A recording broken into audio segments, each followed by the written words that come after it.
एक जो है कॉग्निटिव डोमेन होता है, फिर कॉग्निशन हमारा जो रहता है, ये जो ध्यान रखने की कैपेसिटी हो, कंसंट्रेशन हो, तो इस पे डिप्रेशन का क्या असर होता है?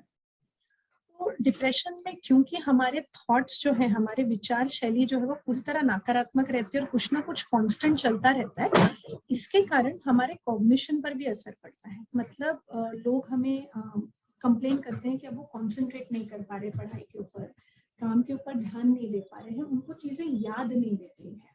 जैसे छोटी छोटी चीजें भूलने लगते हैं, चीजें कहाँ रखी वो ध्यान नहीं रहता है। वो इसको एक्चुअल भूलना नहीं बोलते हम, इसे हम क्लिनिकल टर्म में स्यूडो डिमेंशिया कहते हैं।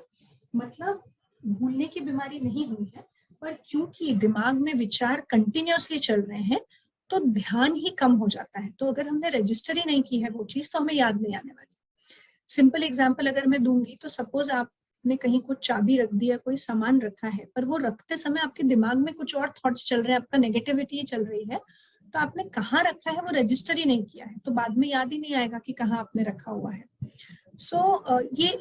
ये हो जाता है। और क्योंकि वो काम नहीं कर पाते, मोटिवेशन नहीं लगता है, उनको सिंपल कैलकुलेशंस में कभी कभी प्रॉब्लम्स होने लग जाते हैं।